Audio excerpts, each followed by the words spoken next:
అందరికీ నమస్కారం. ధనుర్మాసం మొదలైపోయింది. నిన్న మొదటి పాసురం దాని అర్థం కూడా షార్ట్స్ రూపంలో పెట్టాను.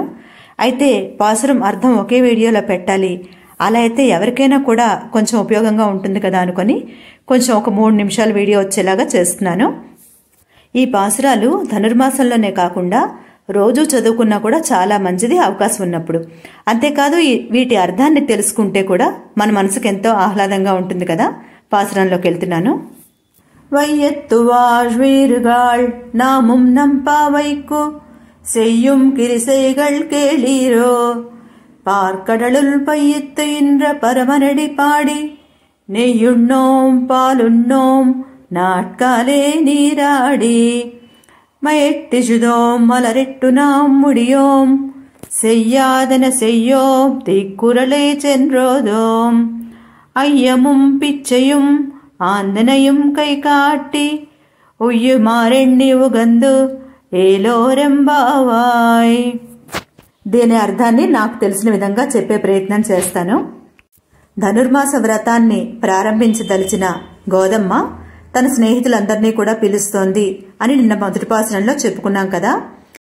మరి ఈరోజు ఆండాళ్ తల్లి ఏం చెప్తోందంటే, ఈ భూమి మీద పుట్టి ఈ లోకంలో అనేక సుఖాలు అనుభవిస్తున్న ఓ భాగ్యవతులారా, శ్రద్ధగా వినండి. మన నోముకు కావలసిన నియమాలు చెప్తున్నాను. పాలసముద్రంలో శేషపాన్పు మీద పడుకొని ఉన్న పరమాత్మని, ఆయన పాదాలను ఆశ్రయించే విధంగా మనం కీర్తన చేద్దాం రండి.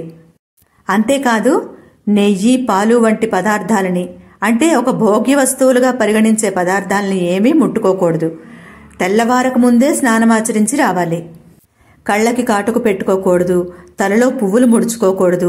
అంటే ఎటువంటి అలంకారాలు లేకుండా కేవలం పరమాత్మే ధ్యేయంగా తరలిరండి. పెద్దల వద్దన్న పనులు ఎప్పటికీ మనం చేయకూడదు. అంతేకాదు పక్క వాళ్ల మీద నేరాలు అంటే చాడీలు చెప్పకూడదు. పరుషమైన మాటలను అస్సలే అనరాదు. అంతేకాదు బ్రహ్మచారులకు, సన్యాసులకు గృహస్థ ధర్మంగా మనం చేయవలసిన పనులు చేయాలి. అంటే వాళ్ళకి మంచిగా భిక్ష వెయ్యాలి, దానం కూడా చేయాలి.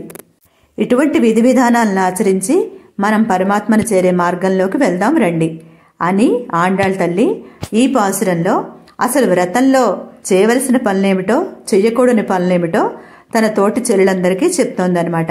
ఆండాళ్ దివ్య తిరువడిగలే శరణం. ఈ పాసురాన్ని నేను కామెంట్లో పిన్ చేస్తాను. ఫస్ట్ కామెంట్లో ఉంటుంది. ఆసక్తి ఉన్నవారు ఎవరైనా చూసుకోవచ్చు. మళ్ళీ 3వ పాసురం విశేషాలతో మీ అందరినీ మళ్ళీ కలుసుకుంటాను. అంతవరకు అందరికీ నమస్కారం.